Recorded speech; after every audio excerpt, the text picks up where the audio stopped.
Quero deixar uma coisa bem clara. Eu atendo todos os chamados do UFC porque tenho Tora Wireless no meu corner durante esse camping. Man, oh man, Alex Pereira pretty much confirmed yesterday that the Ankalaev rematch is signed and it's ready. He's already in fight camp. Obviously, these fighters can't say who they're fighting, but it's pretty obvious that Alex Pereira and Ankalaev, the rematch is set. We just need a date to confirm it. We need the UFC to tell us. But look, I'm very worried for this fight. One, because again, I want Alex Pereira fans to hear my words exactly here.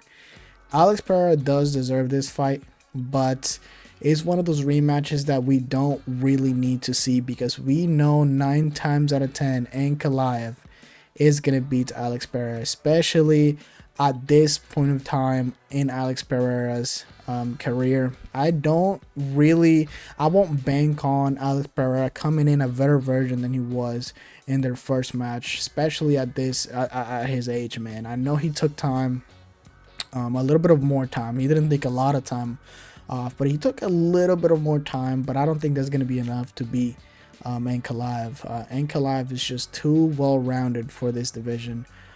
Hence why Alex Pereira was, I'm not going to say the word ducking because he obviously ended up fighting him, but I'll definitely say he was avoiding him a little bit. You know, he could have definitely fought Ankalaev instead of Roundtree, but look, whatever, right? Whatever. The fight still happened. Ankalaev still won.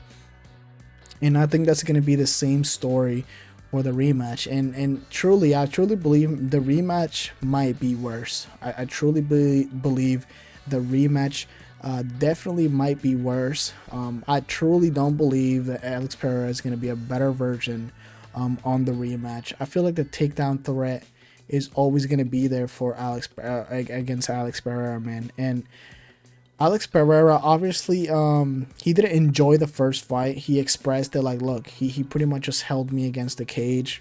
But he knows that's going to be coming on the second fight. And it's just going to be the same story, man. It really is going to be the same story. And look, it may sound like I'm complaining, and maybe I am a little bit. But I'm really not.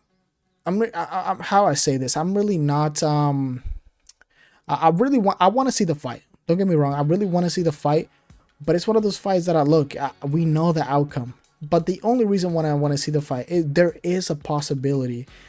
There's a 9 times, I said 9 times out of 10. I never said 10 out of 10. So there's that one chance that Alex Pereira does chin Ankalaev. But that's the problem. The only way I see Alex Pereira beating Magomed Ankalaev is if he chins him. And for you to do that against pretty much a peak version of Magomed Ankalaev, because you guys got to understand, Ankalaev is 33 years old. And not only that, guess what? Ankalaev just turned 33 in June, literally a week ago. This man is at his peak on a 12-fight win streak on a weak light heavyweight division. And the only person that was in his way was pretty much Alex Pereira, and he pretty much beat him. I will say it was a close fight, but it wasn't really a close fight. I don't know if that makes sense. You know what I mean? Like if Alex Pereira, I guess won round more than he did, he could have won the belt. But Magomed Ankalaev just decisively won the rounds that he won. It wasn't close in that sense. You know what I mean? But yeah, man, I think it's going to be the same story as the first one.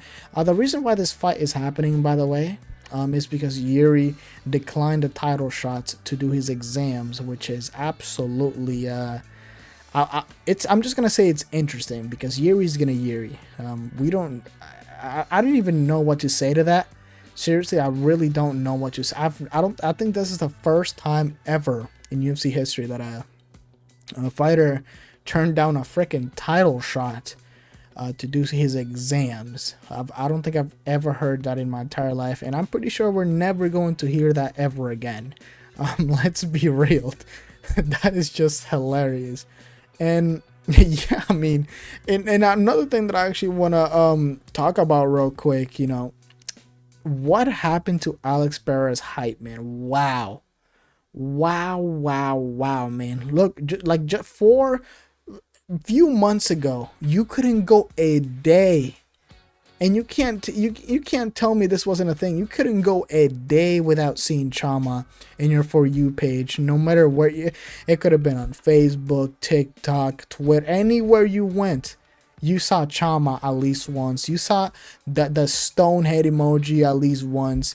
He was absolutely everywhere, man. And then since that fight against Ankalaev, holy shit. I'm not even kidding. I'm not even trying to exaggerate, but I haven't even seen a single Chama. I haven't heard a single Chama in so freaking long. It's insane, man. Because if you look at like Charles Oliveira and his fan base, it looks like every time Charles Oliveira loses, he like gains fans.